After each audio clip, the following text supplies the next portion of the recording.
Assalamualaikum ya awliyaillah. Assalamualaikum ya ayyuhal arwahul muqaddasah.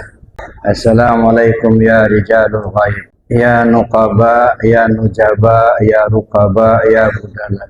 Ya autadul ardi, autadul arba'ah. Ya imaman, ya qutbu, ya fadu, ya uman. Aghithuni bi'awsa, wanzuruni binazrah, warhamuni birahmah. Wasilu muradi wa maqsudi wa qumu ala qadai hawaiji inda nabiyina Muhammadin sallallahu alaihi wasallam. Sallamakumullahu ta'ala fid dunya wal akhirah. Allahumma salli ala nabil hidir alaihi salatu wassalam. Al-Fatiha. A'udhu billahi minasyaitanir rajim. Alhamdulillahi rabbil alamin arrahmanir rahim.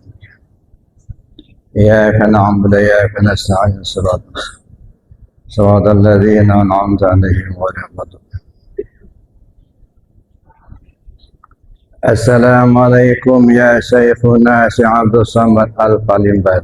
السلام عليكم يا شيخنا كي Haji Mas Agus Abdullah. Assalamualaikum ya Syekhuna Pangeran Aryo Abdillah. Assalamualaikum ya Syekhuna Kai Haji Muhammad Azhari. Assalamualaikum ya Ratu Bagus Kuni. Kulluhum ajma'in bi barakati al-Fatihah. A'udzu billahi minasyaitonir rajim. Alhamdulillahi rabbil alamin arrahmanir rahim maliki yaumiddin. Iyyaka na'budu wa iyyaka nasta'in shiratal mustaqim. Shiratal ladzina an'amta 'alaihim ghairil maghdubi 'alaihim waladdallin. Alhamdulillah alladzi an'amana bi ni'matil iman wal islam wal ihsan wa hadana ila siratin mustaqim siratil ladzina an'ama Allahu 'alaihim minan nabiyyin was siddiqin was syuhada'i was sholihin. Asyhadu an la ilaha illallah wahdahu la syarika lah wa asyhadu anna Muhammadan abduhu wa rasuluhu la nabiyya ba'dah. Allahumma salli ala sayyidina Muhammad wa ala alihi wa ashabihi ajma'in. Qala Allah ta'ala fil Qur'anil Karim, a'udzu billahi minasy syaithanir rajim. Bismillahirrahmanirrahim. Ya ayyuhalladzina amanu taqullaha wal tanzur nafsum ma qaddamat lighad wattaqullaha innallaha khabirum bima ta'malun. Shadaqallahul azim.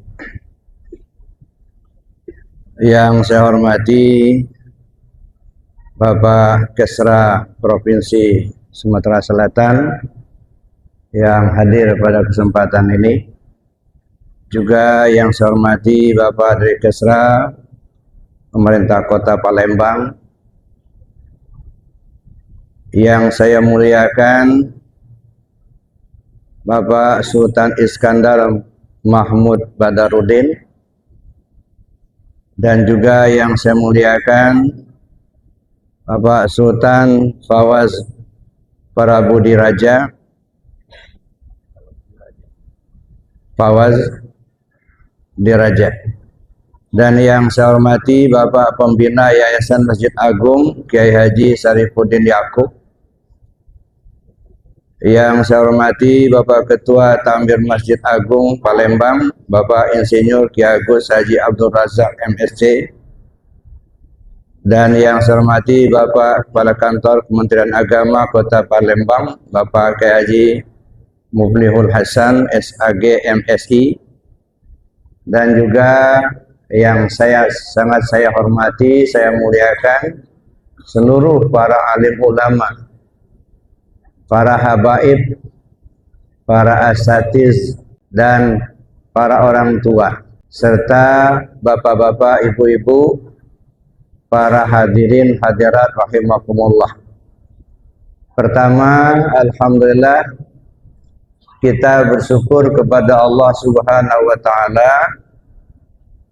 Pada malam hari ini kita ditakdirkan Allah dapat bersama-sama untuk melaksanakan satu kegiatan menyongsong tahun baru Hijriah 1448 Hijriah. Mudah-mudahan kita masih diberi Allah umur yang panjang, kesehatan jasmani dan rohani, sehingga kegiatan kita di tahun yang akan datang ini akan lebih baik daripada tahun sebelumnya. Dan mudah-mudahan kita juga masih dipanjangkan Allah umur, bisa ketemu lagi dengan pergantian tahun yang akan datang. Amin Allahumma. Al-Fatihah. A'udzubillahi minasyaitonir rajim. Alhamdulillah rabbil alamin arrahmanir rahim maliki yaumiddin. Iyyaka na'budu wa iyyaka nasta'in shiratal mustaqim shiratal ladzina an'amta 'alaihim ghairil maghdubi 'alaihim. Bapak Ibu yang saya hormati, di awal tadi bahkan qari kita juga membacakan ayat Al-Qur'an di mana Allah Subhanahu wa taala mengingatkan kepada kita. Ayatnya, a'udzubillahi minasyaitonir rajim, bismillahirrahmanirrahim. Ya ayyuhalladzina amanu taqullaha wal tanzur nafsum ma qaddamat lighad. Wattaqullaha innallaha khabirum bima ta'malun. Wahai orang-orang beriman, ya ayyuhalladzina amanu, wahai orang beriman, bertakwalah kamu kepada Allah. Wal tanzur nafsum ma qaddamat lighad. Hendaklah masing-masing individu melakukan introspeksi.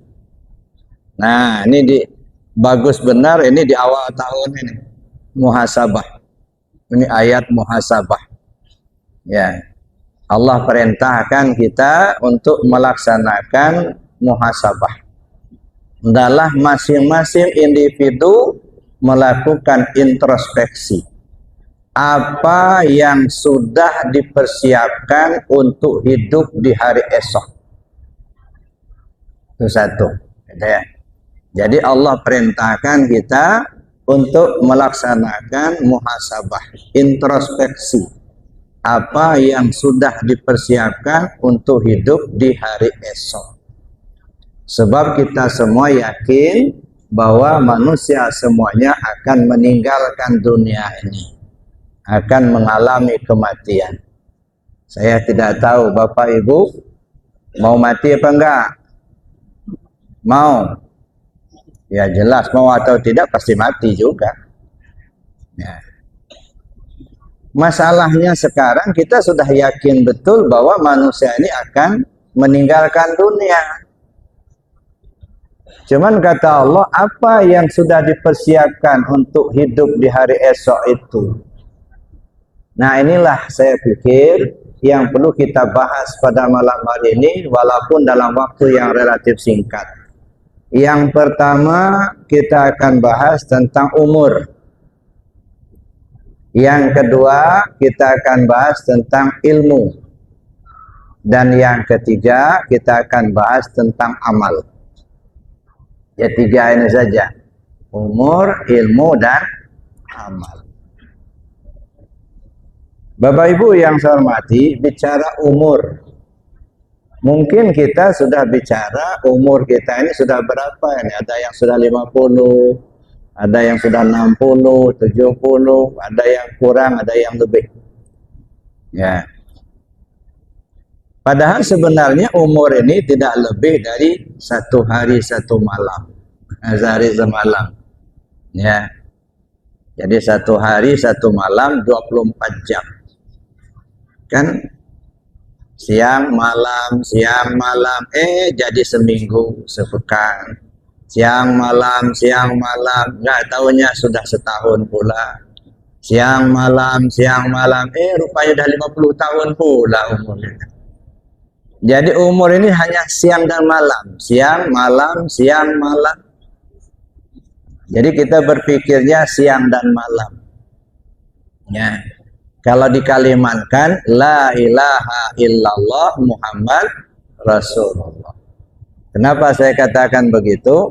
La ilaha illallah hurufnya 12. Muhammad Rasulullah hurufnya 12. 12 tambah 12 sama dengan 24. Mengisyaratkan 24 jam satu hari satu malam. Berarti seumur hidup tidak boleh lepas dari 2 kalimat syahadat. Itu satu poin, Pak. Jadi seumur hidup kita tidak boleh lepas dari 2 kalimat syahadat. Maka 2 kalimat syahadat ini sangat-sangat penting untuk kita pahami lebih jauh. Ya. Maka kalau di Arafah, saya sering sampaikan sama jamaah, kajian di Arafah tidak lebih dari kajian 2 kalimat syahadat. Hanya itu. Ya. Cuman memahami 2 kalimat syahadat itu ada 5 tahapan. Pertama, kita belajar cara mengucapkan 2 kalimat syahadat. Itu satu. Kalau orang non-muslim, dia akan masuk Islam. Nah, dia belajar dulu cara mengucapkan 2 kalimat syahadat. Setelah dia tahu cara mengucapkan, lalu dia berikrar. Setelah berikrar, maka disebut muslim. Setelah muslim, timbul kewajiban salat, puasa, zakat, dan haji. Ilmunya ilmu fikih, ilmu syariat. Nah, ini yang pertama perlu kita kaji. Jadi, belajar cara mengucapkan 2 kalimat syahadat kaitannya dengan ilmu syariat, ilmu fikih. Itu satu. Jadi ilmu fikih itu apa? Ilmu fikih itu ilmu yang mengatur kegiatan zahir, tubuh zahir.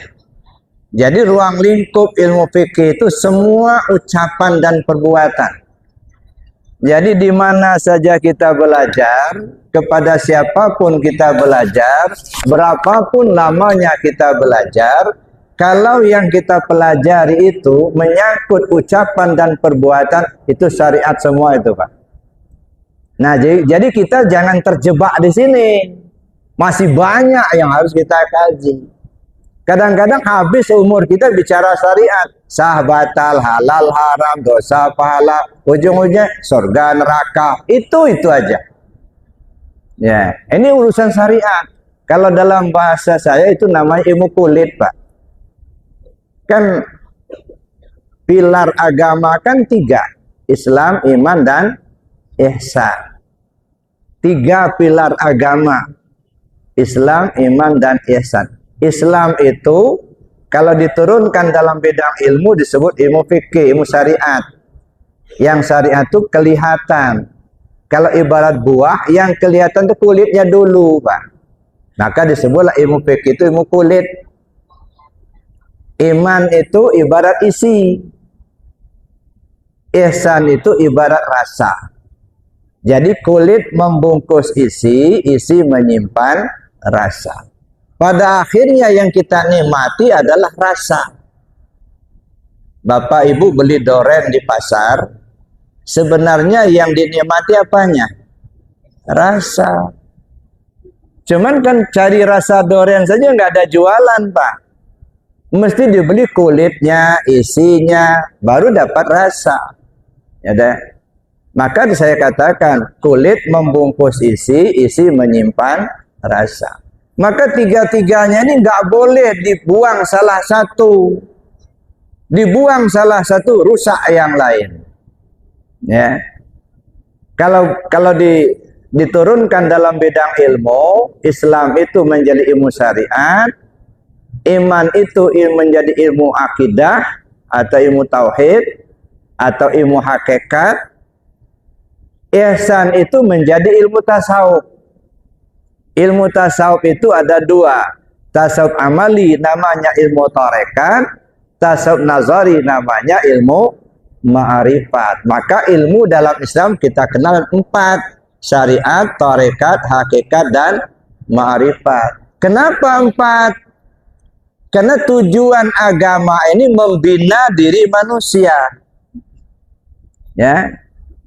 Kan kan dijelaskan oleh Allah, syahrul Ramadan alladzi unzila fil Quran hudan linnas. Petunjuk buat manusia. Jadi agama ini turunkan untuk menjadi petunjuk buat kita manusia ini. Manusia ini terdiri dari 4 lapis diri. Ada tubuh, ada hati, ada nyawa, ada rahasia diri. Membina 4 lapis diri pakai ilmu yang 4 tadi. Tubuh dibina pakai ilmu syariat, hati dibina pakai ilmu tarekat, nyawa dibina pakai ilmu hakikat, rahasia diri dibina pakai ilmu ma'rifat. Sempurna pembinaan 4 lapis diri kita ini melalui 4 bidang ilmu itu, maka sempurnalah kembalinya diri kita ke Allah. Maka sering saya sampaikan, kembali ke Allah itu bukan mati. Mati itu tidak jaminan kembali ke Allah, Pak. Ya, jangan dikira kalau sudah mati sudah kembali ke Allah, belum tentu. Banyak yang sudah pulang tapi tak balik. Tapi banyak yang sudah balik tapi belum pulang. Ada yang sudah pulang tapi tak kembali ke Allah, nggak tahu jalan. Ada yang sudah kembali tapi belum pulang. Kenapa belum pulang? Belum waktunya. Inilah yang dikatakan Nabi, inna lillahi ibadan jasaduhu fil ardi wa ruhuhu tahtal arsi. Allah punya banyak hamba yang jasadnya lagi di bumi, ruhnya sudah di aras. Ini yang namanya udah balik tapi belum pulang. Ya. Jadi jangan dikira kalau kembali ke Allah itu mati. Sekarang, jadi tubuh kembali ke Allah, hati kembali ke Allah, nyawa kembali ke Allah, rahasia diri kembali kepada Allah. Nah ini Bapak Ibu yang saya hormati, yang perlu kita usahakan. Jadi pertama, kita belajar cara mengucapkan 2 kalimat syahadat. Yang kedua, kita perlu belajar cara mengamalkan 2 kalimat syahadat. Ilmunya ilmu tarekat. Jadi belajar tarekat itu artinya belajar cara mengamalkan 2 kalimat syahadat. Ya, dan. Jadi cara mengamalkan 2 kalimat syahadat itu artinya ilmu tarekat.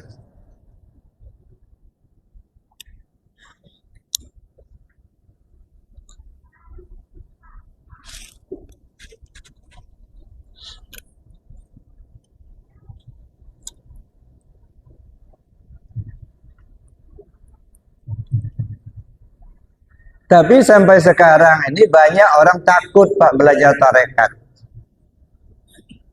Banyak yang takut belajar tasawuf. Kenapa orang takut belajar tasawuf, takut belajar tarekat? Karena isi otaknya cuma ada 3. Yang pertama bid'ah, yang kedua gila, yang ketiga orang sudah belajar tasawuf tak sholat lagi. Nah ini yang dilihat, yang diperhatikan, yang diterima oleh akalnya. Yang pertama bid'ah. Ini menyebar kemana-mana. Jangan belajar tarekat, bid'ah. Jangan belajar tasawuf, bid'ah. Kita dibodoh-bodohin Pak. Ya, saya pernah dulu diundang minta kajian tasawuf. Begitu saya sampaikan, selesai materi, ada sisi tanya jawab. Begitu tanya jawab, langsung nunjuk salah seorang jamaah. Pak Ustadz, kata dia, tasawuf itu bid'ah, tarekat itu bid'ah, wa kullu bid'atin dalalah, wa kullu dalalah finnar, katanya. Nah, ini yang keluar yang begitu. Yang bid'ah itu sesat, yang sesat masuk neraka. Jadi kalau Pak Ustadz ngajarkan tasawuf sama kami, sama saja Pak Ustadz ngajak kami masuk neraka, katanya. Astagfirullahaladzim. Ngoceh terus dia. Saya biarin aja. Ya, namanya orang ngoceh, kita dengarin aja. Udah selesai, udah lama. Udah Pak, saya bilang, Kalau sudah saya mau ngomong. Kata Bapak tadi, tasawuf itu tidak ada ayat Al-Qur'annya. Tidak ada hadisnya. Karena tidak ada dalam Al-Quran, tidak ada dalam hadis, itu bid'ah.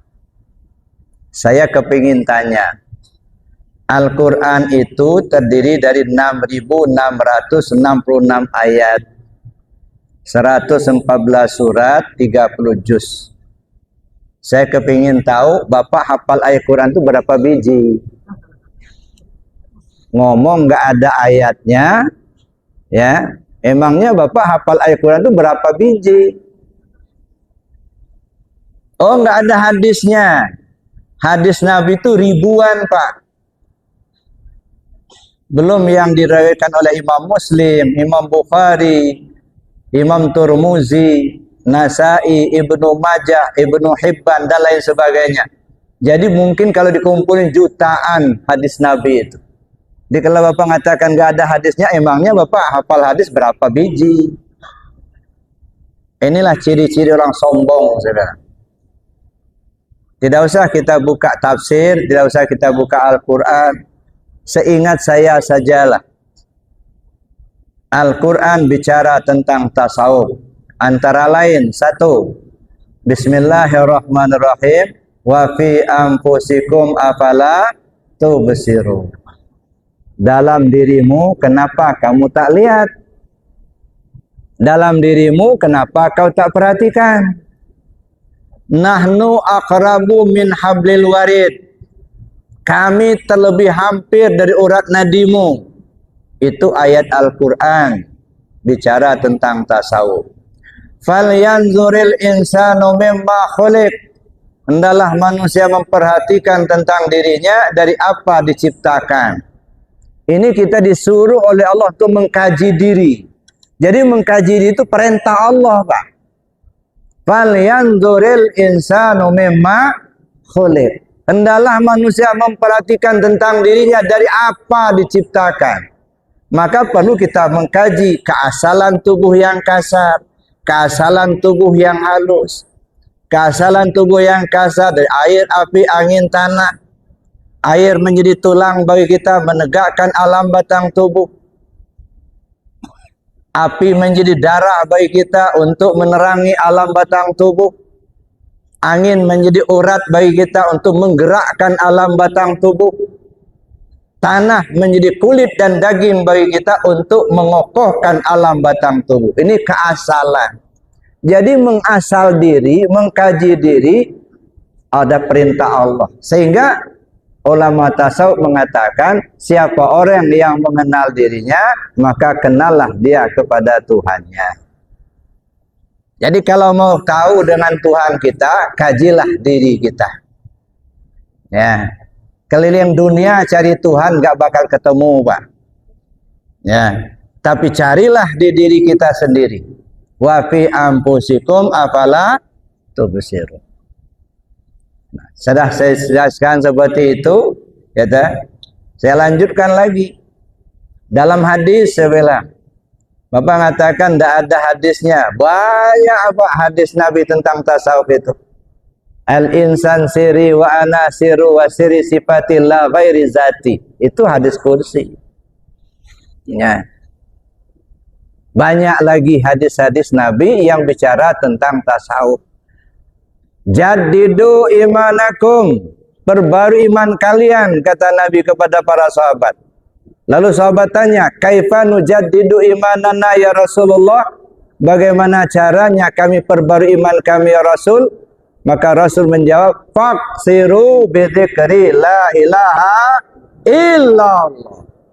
Kalian mesti banyak-banyak sebut kalimat la ilaha illallah. Gimana ngatakan gak ada hadisnya?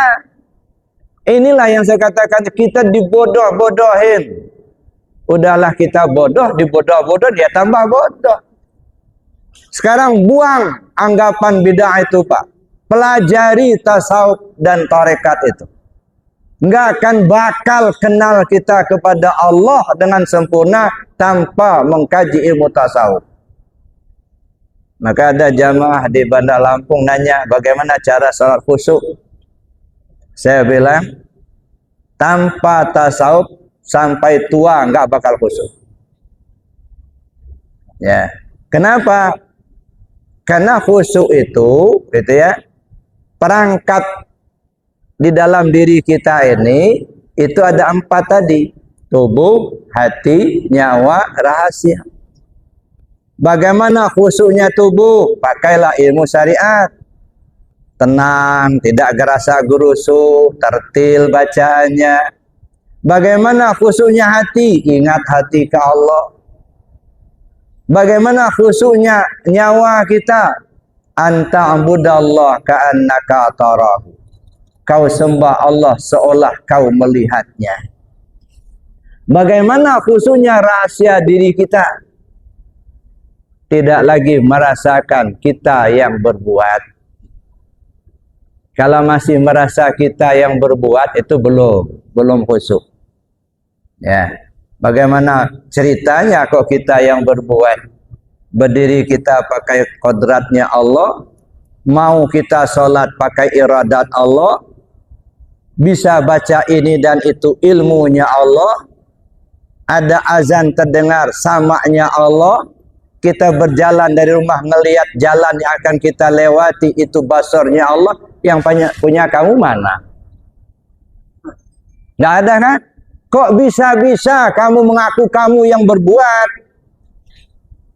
Ini nggak akan tembus di fikih, Pak. Ini bisa tembus di tasawuf. Maka saya bilang tadi, tanpa tasawuf sampai tua nggak bakal khusyuk sholatnya. Ya. Jadi buang jauh-jauh pikiran kita dari tasawuf itu bid'ah, tasawuf itu gila. Langkah banyaknya orang gila di pasar nggak pernah belajar tasawuf. Ya, kita dibodoh-bodohin. Itu yang kedua. Ya, yang ketiga, ada di antara orang. Ini maaf Bapak Ibu, sudah belajar tasawuf tapi tidak sholat lagi. Nggak tahu ada nggak di sini ya? Nggak ada di sini. Ya, nggak jauh beda. Ini ada, bahkan ada yang pernah ngomong langsung ke saya. Saya Buya katanya, saya sudah nggak sholat lagi katanya. Bahkan saya suruh adik-adik saya nggak perlu sholat lagi, masa menghadap matahari terbenam terus katanya. Astagfirullahaladzim.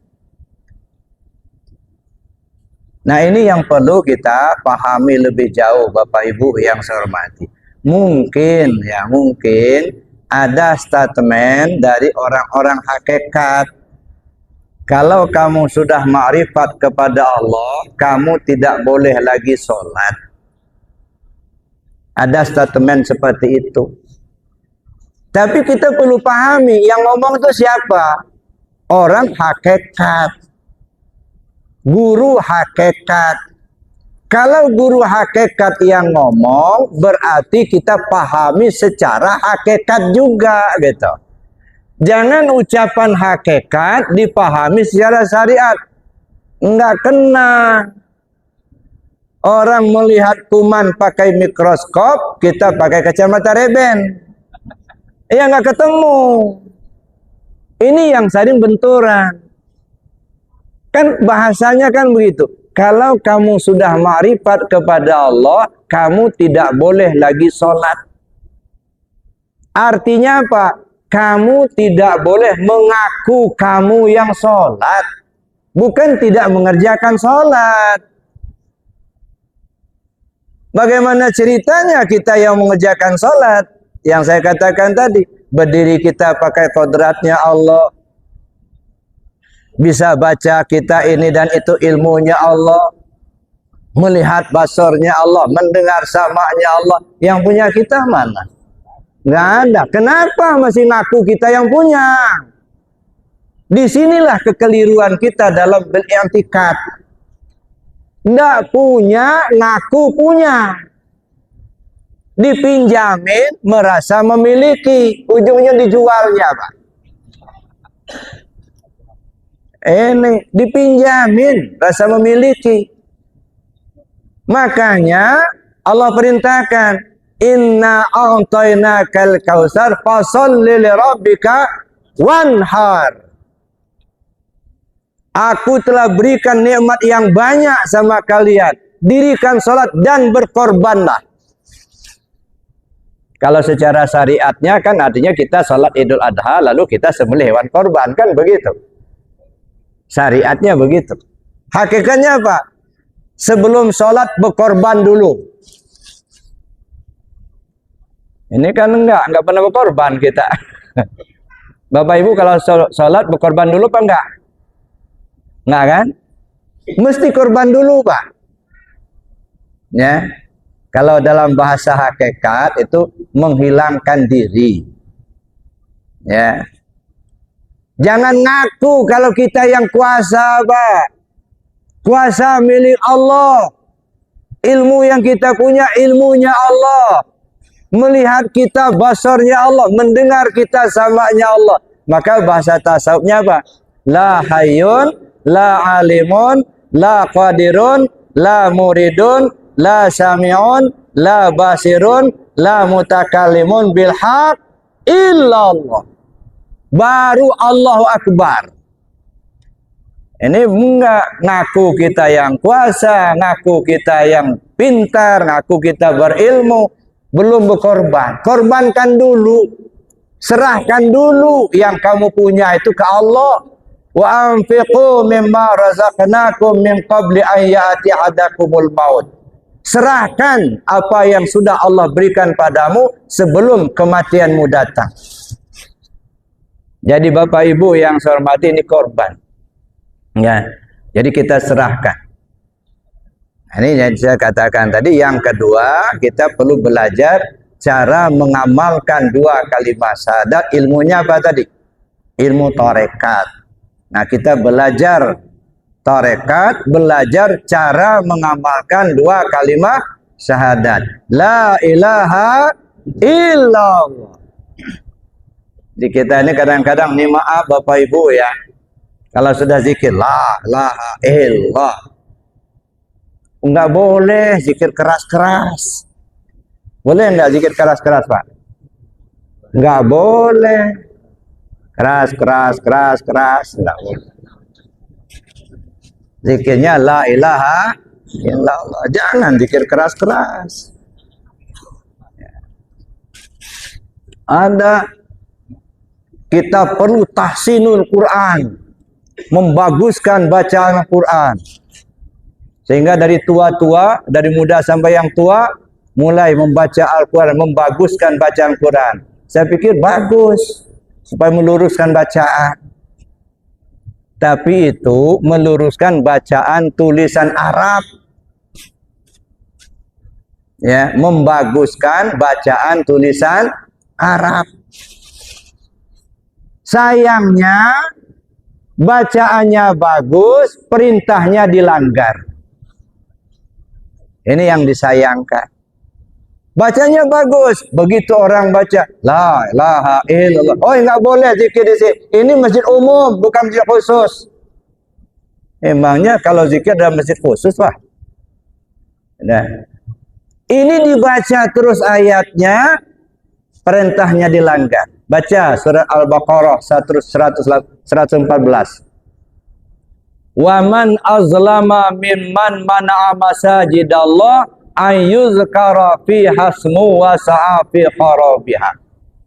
Manusia mana yang lebih zalim melarang orang zikir di dalam masjid dan berusaha meruntuhkan masjid itu. Orang zikir di masjid tidak boleh, sementara orang yang melarang itu enggak pula mampu untuk mengajak orang zikir. Ya sama aja meruntuhkan masjid. Orang zikir tak boleh, tapi dia sendiri tak mampu mengajak orang itu zikir. Sedangkan Allah perintahkan untuk zikir. Nah, makanya mulai ya, sekarang tahun baru ini, mari kita gemuruhkan zikir la ilaha illallah di setiap masjid. Jangan takut, Pak. La ilaha illallah hisni. Man qala la ilaha illallah dakhala hisni. Man dakhala hisni amina min adabi. La ilaha illallah itu benteng aku. Siapa orang mengucap la ilaha illallah berarti dia masuk ke dalam bentengku. Siapa orang yang sudah berada dalam bentengku, aman dia dari siksaanku. Ini kan hadis qudsi.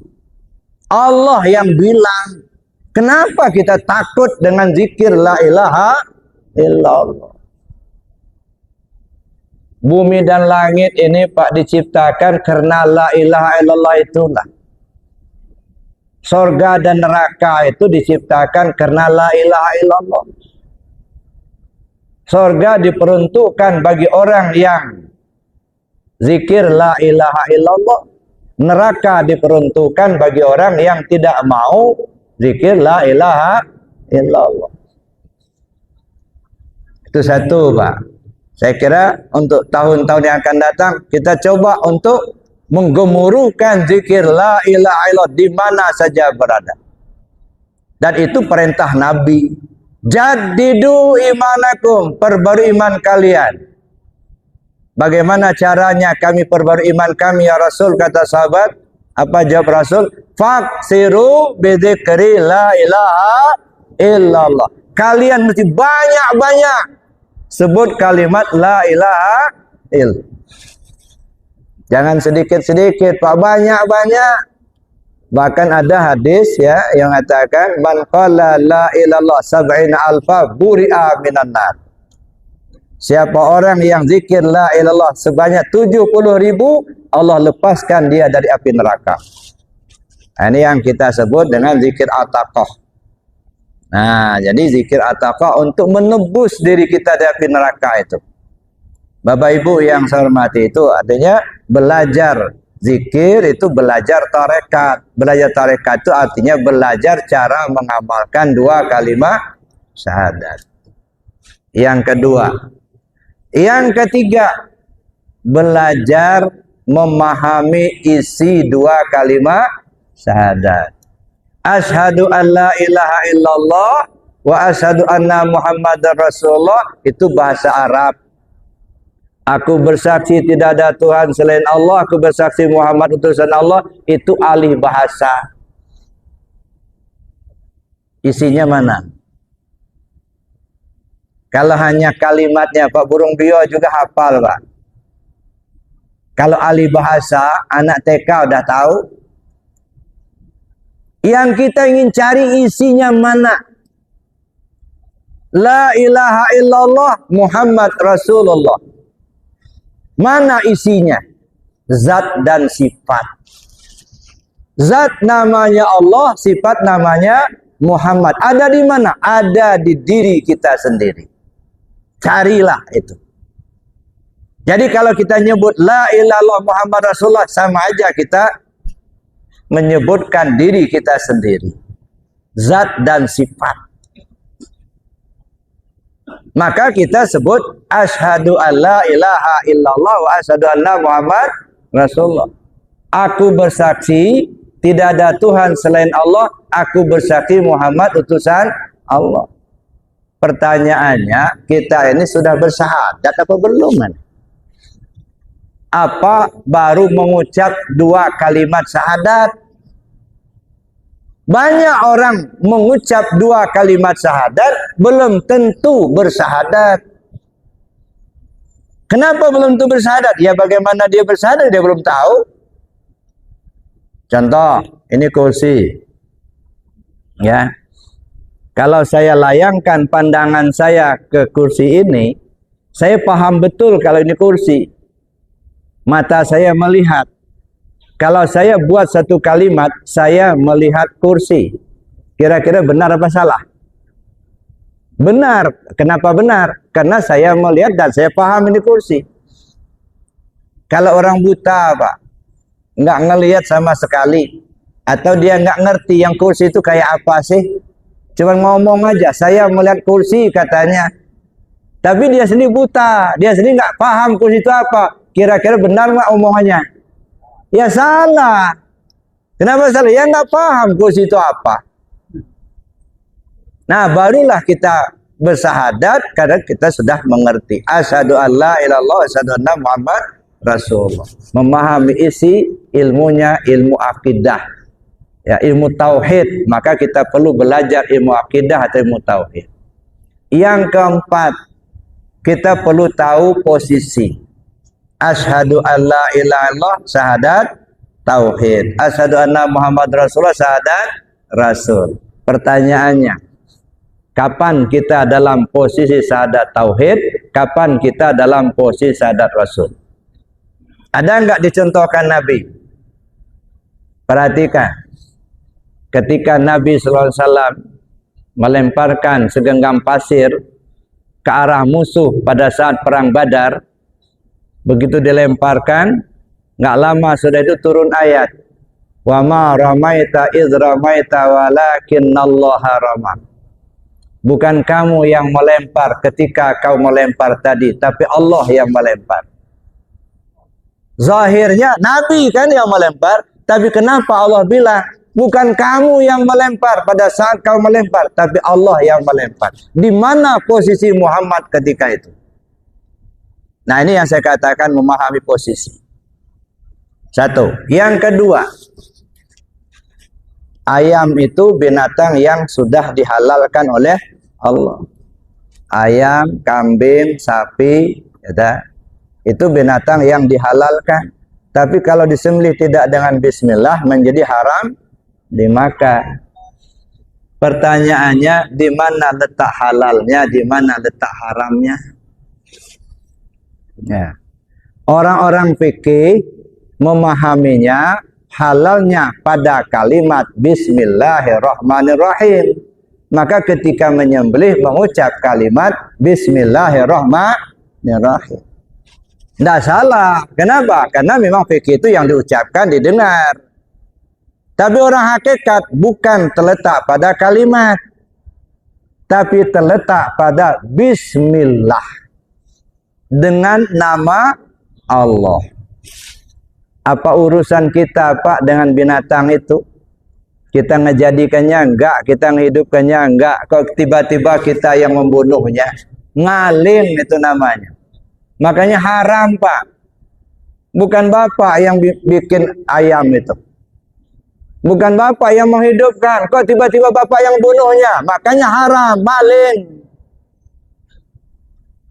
Dengan bismillah, dengan nama Allah. Bukan nama kita lagi toh. Dengan nama Allah kusembelih ayam, baru halal. Jadi terletak pada bismillah. Maka saya bilang itu, ya, di mana letak haramnya, di mana letak halalnya. Halalnya pada kalimat, pada bismillah, bukan pada kalimat loh. Jadi walaupun kita tidak terdengar mengucap bismillahirrahmanirrahim, tapi dia tahu siapa yang menyembelih. Halal dimakan. Dan begitu juga yang lain Pak. Ya, kadang-kadang kita minum. Ya, silakan minum Pak. Kadang-kadang kita minum.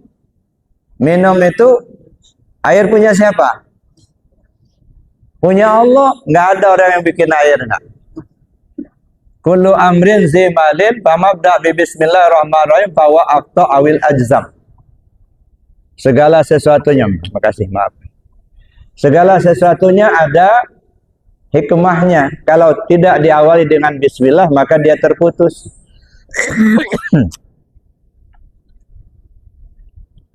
Air ini kalau kita perhatikan Pak, cuman hanya sebotol kecil.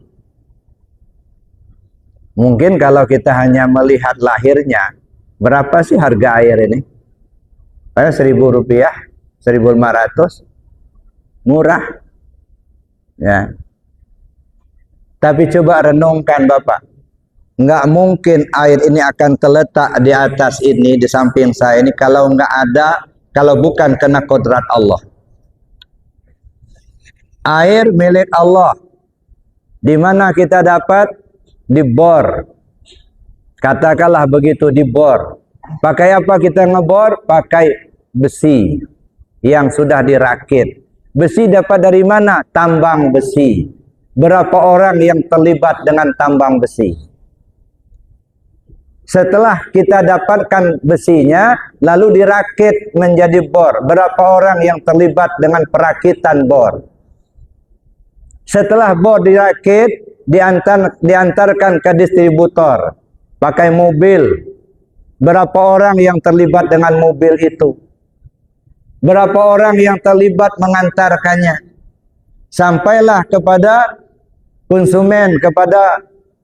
konsumen kita beli.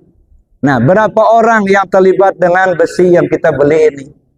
Lalu kita pakai ngebor. Berapa orang yang terlibat dengan pengeboran itu?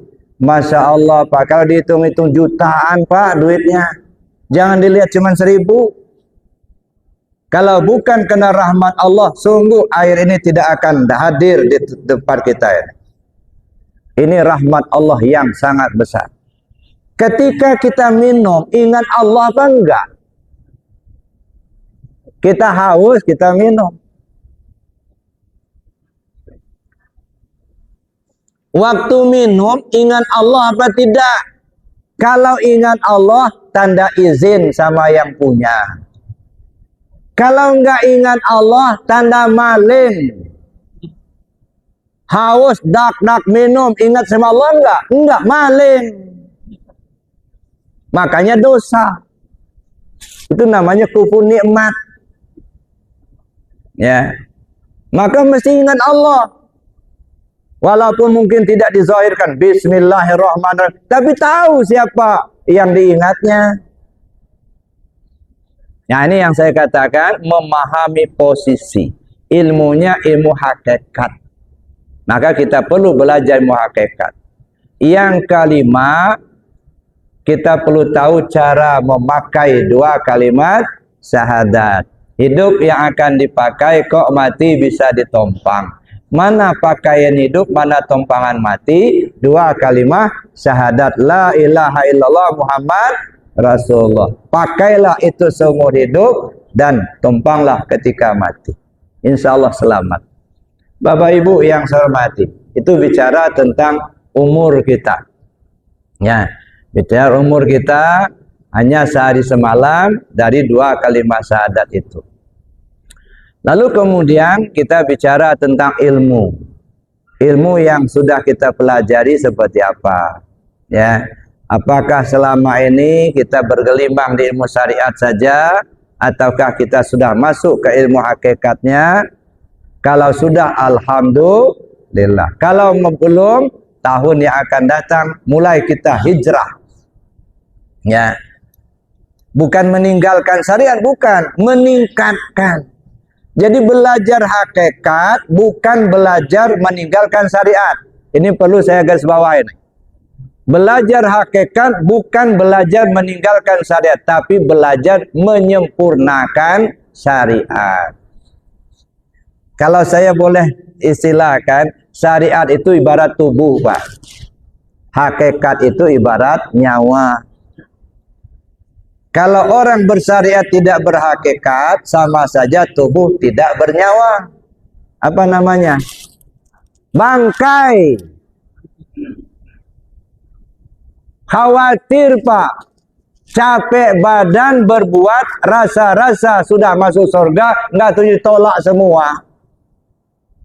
Masya Allah. Orang bersyariat tak berhakikat, sama saja bertubuh tak bernyawa. Orang berhakikat tidak bertubuh, tidak bersyariat, sama saya bernyawa, tidak bertubuh. Kalau ada nyawa, nggak ada tubuh, apa namanya? Nah, ini. Kalau syariat tak berhakikat, tubuh tak bernyawa. Berhakikat tak bersyariat, nyawa tidak bertubuh. Makanya dua-duanya seiring sejalan. Syariat kita kerjakan, hakikat kita pakai.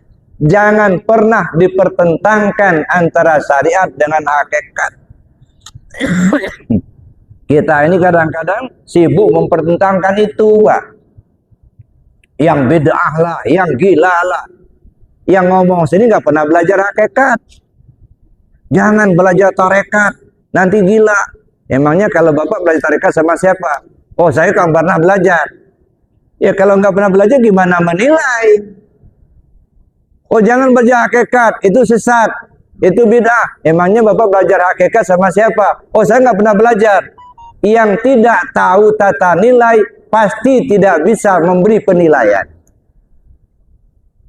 Kalau dia memberi penilaian, sedangkan dia tidak tahu tata nilai, pasti salah. Contohnya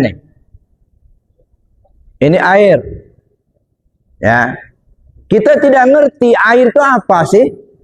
Cuman ada namanya air, tapi kita nggak tahu air itu apa. Lalu kita bilang, ya dah, itu ada air di samping Bapak. Oh, nggak ada, samping saya nggak ada air. Kira-kira benar nggak jawaban itu? Ya salah, kenapa? Ada air. Kenapa dikatakan nggak ada air? Karena dia sendiri nggak ngerti air itu apa. Jadi kalau kita akan memberikan satu penilaian, mesti tahu tata nilai dulu. Oleh karenanya Bapak Ibu yang saya hormati, belajar ilmu hakikat dalam rangka menyempurnakan syariat, bukan untuk meninggalkan syariat. Itu yang harus kita garis bawahi.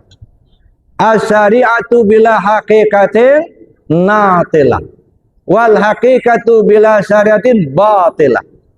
Syariat tanpa hakikat kosong melompong. Hakikat tanpa syariat batal. Karenanya dua-duanya harus seiring sejalan. Bapak Ibu yang saya hormati, itu yang yang kedua tentang ilmu. Dan tentang ilmu ini tentu kita pilih, ya, mana yang ilmu syariatnya, mana ilmu tarekat, mana ilmu hakikat, mana yang disebut ilmu ma'rifat. Insya Allah di Palembang ini Pak, di Sumatera Selatan ini gudangnya. Cuman anak-anak muda akhir-akhir zaman kadang-kadang sudah tidak lagi mau mempelajari itu. Itu orang tua-tua kita, Syekh Marogan itu ahlinya Pak. Syekh Samad Palimbani itu ahlinya. Kenapa kita nggak contoh mereka gitu? Orang tua kita yang sudah mengajak kita untuk masuk surga. Jangan kita tinggalkan. Ya, nah. Jadi Bapak Ibu yang saya hormati, mudah-mudahan kita diberi petunjuk oleh Allah Subhanahu wa taala sehingga kita bisa mengikuti jejak daripada orang tua kita. Mengikuti jejak dari junjungan kita Nabi besar Muhammad sallallahu alaihi wasallam. Terakhir Bapak Ibu tentang amal. Amal ini al-amal suwarun qaimatun wa arwahuha wujudu sirril ikhlasi fiha. Kata Syekh Athaillah dalam kitabnya Al-Hikam, seluruh amal yang kamu perbuat tidak ubahnya seperti patung. Al-amal suwarun qaimatun. Seluruh amal yang kamu perbuat tidak ubahnya seperti patung. Bagaimana patung? Ada mata tak melihat, ada telinga tak mendengar, ada kaki tak bisa jalan, ada tangan tak bisa berbuat. Kecuali ada ruhnya. Kalau ada ruhnya, barulah mata bisa melihat, telinga bisa mendengar, tangan bisa berbuat, kaki bisa melangkah. Kalau nggak ada ruhnya, nggak bisa. Nah, wa arwahuha wujudu sirril ikhlasi fiha. Ruh daripada amal itu adanya rahasia ikhlas. Wujudu sirril ikhlas. Adanya rahasia ikhlas. Apa itu rahasia ikhlas? Zikir. Tidak mungkin kita bisa ikhlas tanpa zikir. Jadi rahasia ikhlas itu zikir. Zikir menimbulkan ikhlas, ikhlas menghidupkan amal. Tanpa zikir tidak mungkin kita akan ikhlas. Tapi zikir ini kan ada beberapa tahapan. Paling tidak ada 5 tahapan. Pertama, orang yang lalai zikir. Orang lalai zikir itu apa? Enggak mau zikir.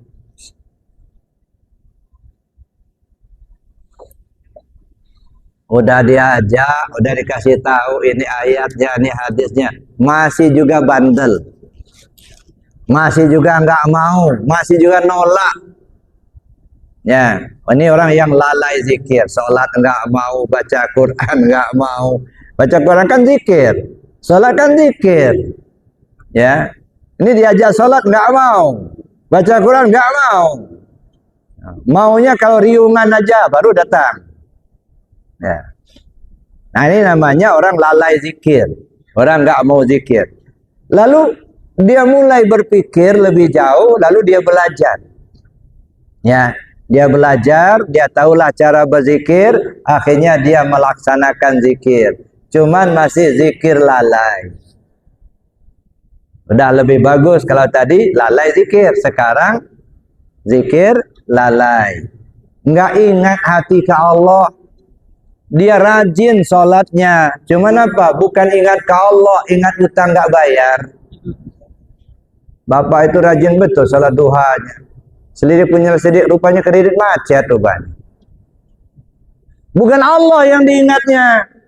Yang diingatnya nggak punya duit. Yang diingatnya supaya jabatan naik. Bukan Allah. Ini namanya orang zikir lalai. Lalai hati ingatnya kepada Allah. Naik lagi setingkat. Orang zikir ingat hati ke Allah. Nah, kalau sudah ingat ke Allah, hilang yang lain, Pak. Dia laksanakan zikir, bukan kena nggak kebayar utang. Dia laksanakan zikir, bukan supaya jabatan naik, enggak, ingat Allah. Kalau sudah ingatnya ke Allah, maka hilanglah ingat kepada yang lain. Mau jabatan naik terserah, mau enggak ya terserah, yang penting ingatnya ke Allah.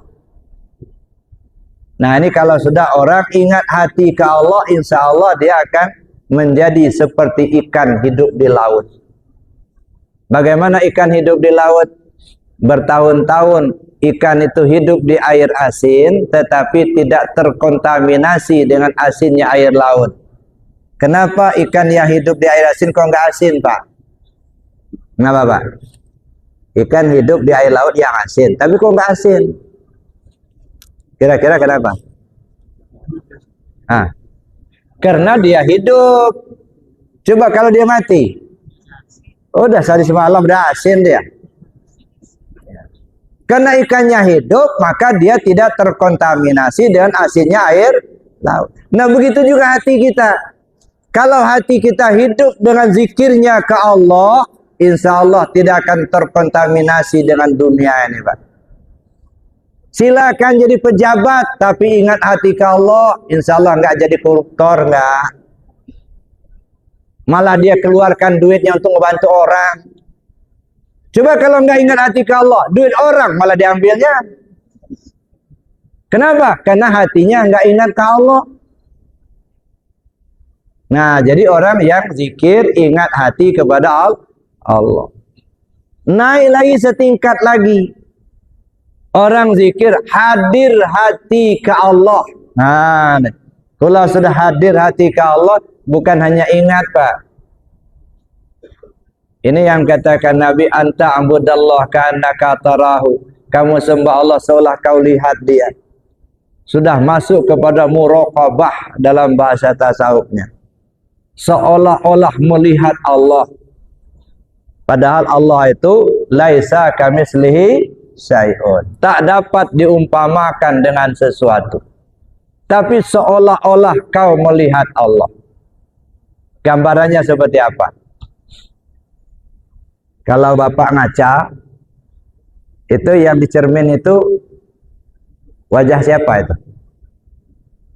Kalau Bapak Ibu ngaca, kan ada kaca, ya. Kemudian ada di dalam cermin, itu wajah siapa? Wajah Bapak? Bukan. Yang di dalam cermin itu bukan wajah Bapak. Bayangan wajah. Kalau yang di dalam cermin wajah Bapak, emangnya wajah Bapak ada berapa? Satu kan? Nah, berarti yang dalam cermin bukan wajah Bapak itu. Yang dalam cermin itu bayangan wajah kita. Tapi meskipun kita melihat bayangan wajah kita, seolah-olah melihat wajah kita yang asli. Ini seolah-olah. Makanya ibu-ibu kalau bersolek pakai kaca nggak pernah keliru. Ya, nggak pernah keliru. Mana yang harus dimerahin, mana yang enggak, tahulah dia. Ya dah. Jadi yang di dalam cermin itu bayangan wajah kita, bukan wajah kita. Tapi walaupun bayangan, seolah-olah melihat wajah kita sendiri. Itu gambaran. Bapak Ibu yang saya hormati, oleh karena itulah maka perlu kita pahami lebih jauh gitu ya, tentang ya apa namanya, seolah-olah ya melihat Allah. Hadir hati ke Allah. Nah, terakhir ya sudah hadir hati ke Allah apa? Orang zikir merasa tidak lagi dia zikir. Nah, itu ya. Kalau tadi kan masih melihat, seolah-olah melihat. Nah, kalau sudah sampai ke puncak, dia tidak lagi merasa dia yang berzikir. Az-zakir wal mazkur. Yang nyebut ya dia yang disebut itulah. Yang mengingat dia yang diingat itulah. Bagaimana ceritanya kita yang menyebut? Pakai apa kita nyebut? Kita tahu ilmunya Allah, mulut kita bergerak karena iradatnya Allah. Kemudian kita mau bergerak, itu juga Allah yang menggerakkan. Yang punya kita mana? Enggak ada lagi. Nah, bagaimana kita sampai ke situ, Pak? Cuman kita ini kadang-kadang ditutupi oleh akuan diri kita sendiri. Kita tidak mampu melihat adanya Allah karena kita tutupin. Siapa yang nutupinya? Ya kita sendiri. Pakai apa kita nutupinya? Pakai akuan-akuan.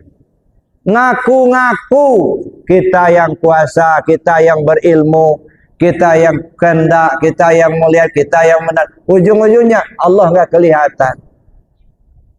Coba buang akuan-akuan, akan terlihat jelas adanya Allah. Ya, Allah itu tidak jauh dari kita. Ya, gampang Pak memperhatikannya. Ya, Bapak Ibu, kita semua hidup pakai nyawa kan? Ada ruh. Bapak Ibu ada ruh apa enggak? Ada. Pernah bikin ruh? Enggak. Jadi kalau begitu ruh siapa itu?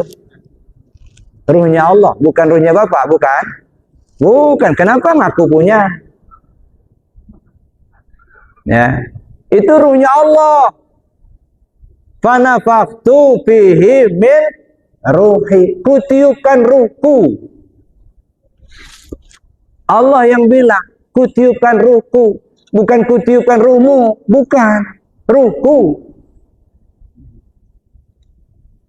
Jadi kalau kita nggak punya, yang punya siapa?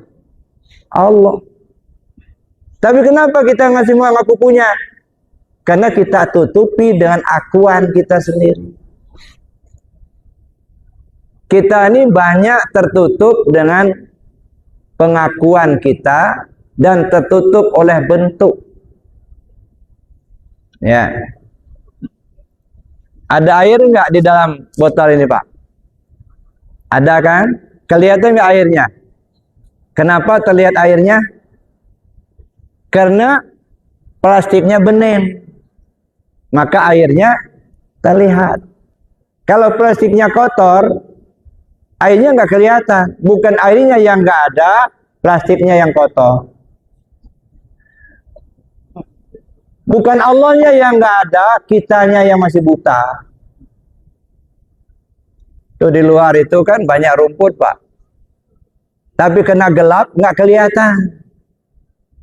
Coba bawa senter, hilang gelapnya, kelihatan rumputnya. Jadi kalau sudah terang, gelapnya hilang. Maka kita nggak penting amat, Pak, kita pintar nggak? Ya, hilangkan saja bodohnya, nanti pintar datang sendiri. Cuman gimana cara menghilangkan bodohnya ini masalahnya. Ada. Ya. Bapak Ibu yang saya hormati, kita banyak ditutupi oleh bentuk. Nih, kursi. Kursi ini buat dari apa nih? Kayu kan? Tapi kita nggak pernah ngelihat kayu, yang kita lihat kursi. Kenapa? Tertutup oleh bentuk kursi. Coba bongkar ini semuanya tuh, yang kalian kayu itulah. Ya.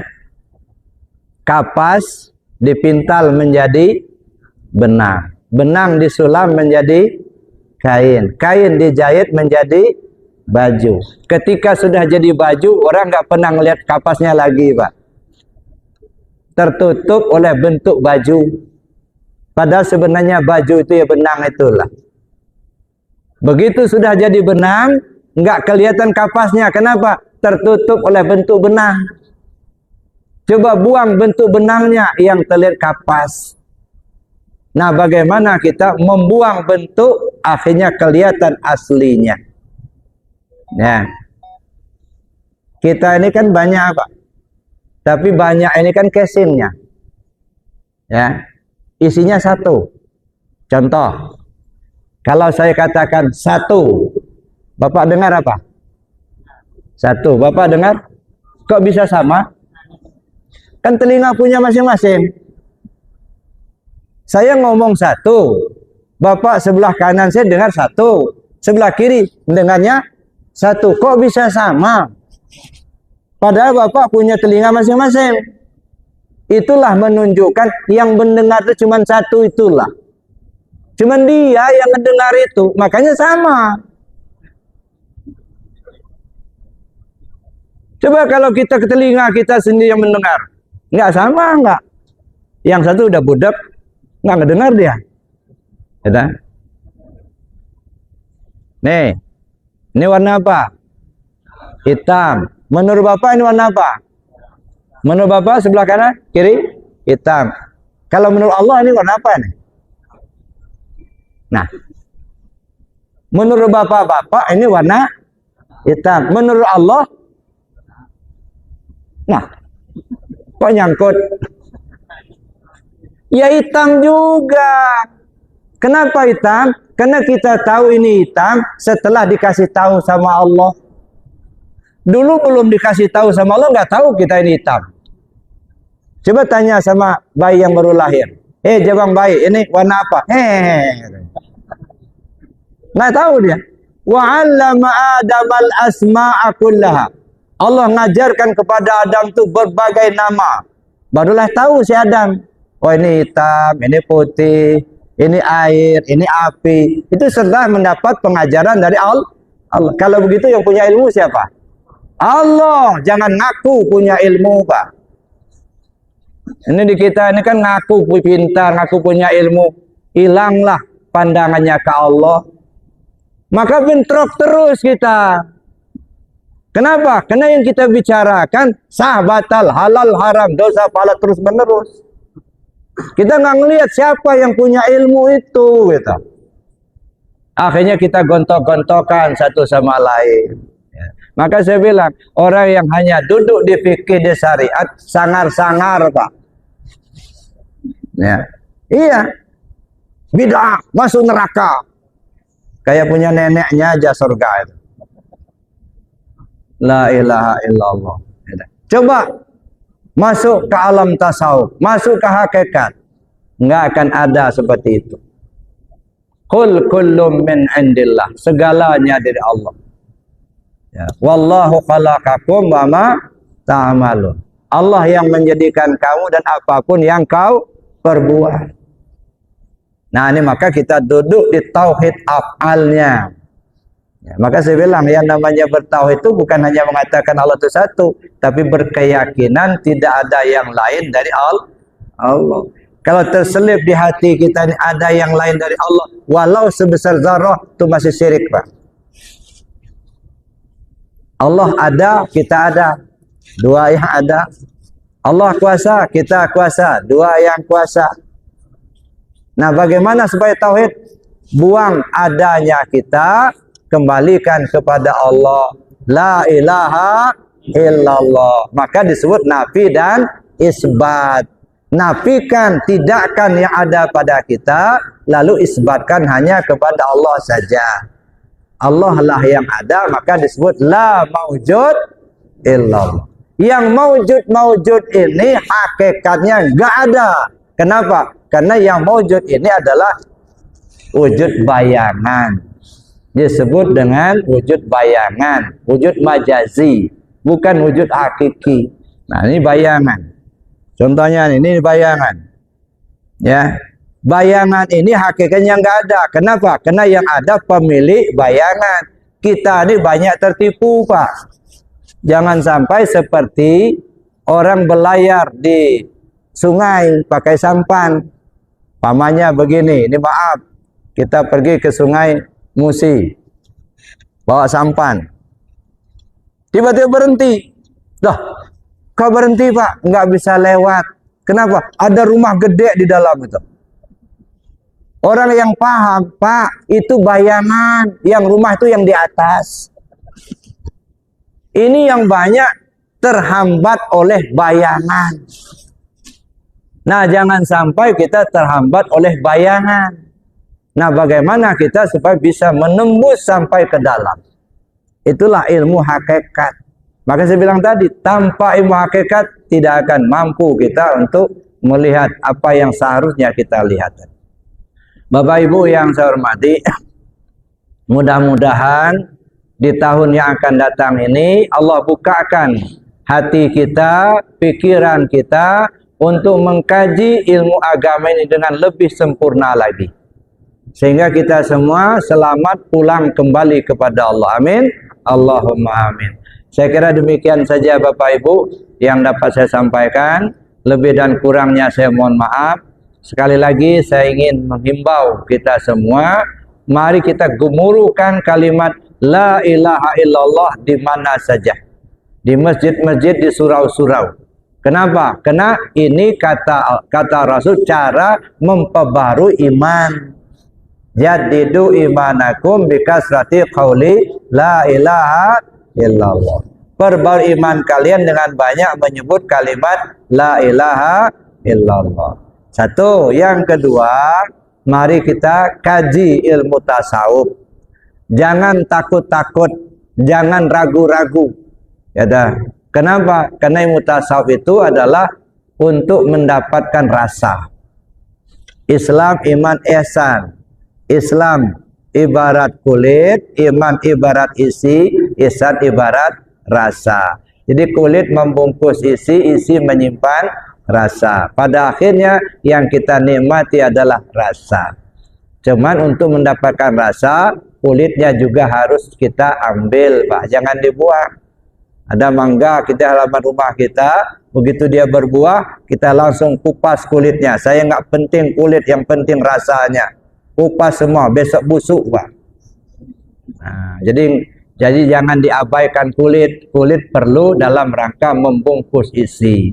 Isi perlu dalam rangka menyimpan rasa. Yang kita nikmati adalah rasa. Jadi kalau betul-betul kita hayati agama ini, insya Allah adem ayem kita, Pak. Nggak ada lagi koruptor, nggak ada lagi manipulasi, nggak ada lagi bully membuli. Ya, kalau betul-betul kita hayati ajaran agama kita pakai. Kenapa? Karena agama ini diturunkan Allah untuk mengatur kehidupan kita di dunia hingga sampai ke akhirat. Amin. Allahumma amin. Saya kira demikian saja Bapak Ibu. Terima kasih atas perhatiannya. Mohon maaf atas kekurangannya. Dan sekali lagi mudah-mudahan kita diberi Allah kemampuan untuk dapat mengkaji agama kita dengan sempurna. Kita mohon pada Allah mudah-mudahan kita semua di tahun yang akan datang lebih baik daripada tahun sebelumnya. Pada akhirnya kita semua akan kembali kepada Allah dengan selamat, dengan husnul khatimah. Amin. Allahumma amin. Al-Fatihah. A'udzubillahi minasyaitonir rajim. Alhamdulillah rabbil alamin arrahmanir rahim. Iyyaka na'budu wa iyyaka nasta'in ihdinas siratal mustaqim siratal ladzina an'amta 'alaihim ghairil maghdubi 'alaihim waladdallin. Terima kasih. Assalamualaikum warahmatullahi wabarakatuh.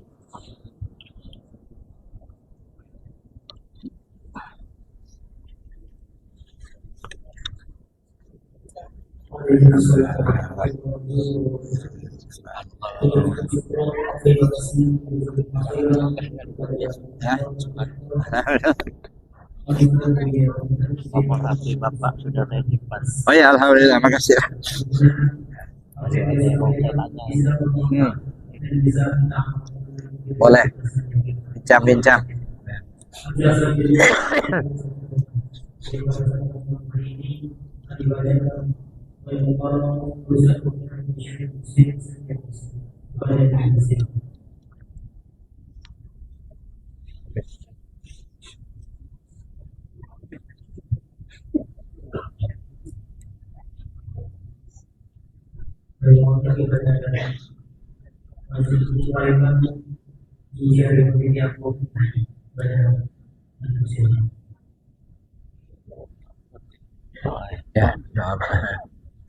ya, silakan. Silakan. Nah, nanti silakan. Masa saya sendiri masuk surga?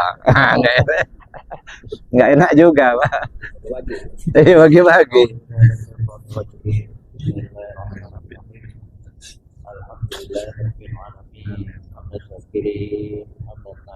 Amin ya Allah. Amin ya Allah.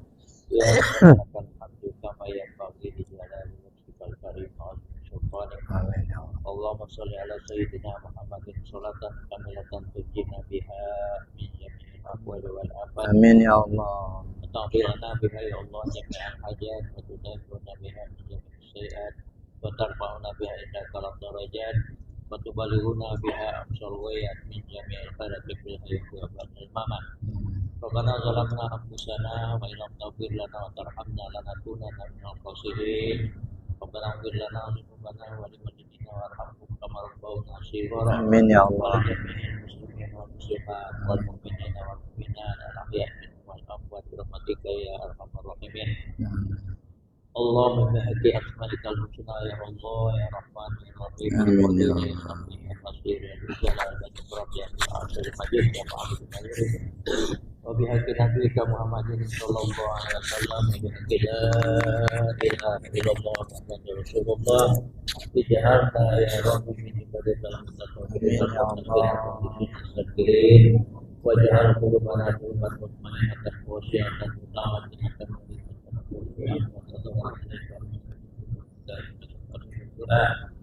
Wasallim qulubana sifatul kibriya wa riya insyaallah tertiba Allahumma ahsin akibatana fil umuri kulliha wa ajirna min dunya wa adzabil akhirah wa dunya wa akhirah. Allahumma la tad'alna fi mujrimina hadza dhanban illa wala ayman illa walhamdulillah wala hajatan illa ridha illa yasaha mutaina bi ya amin.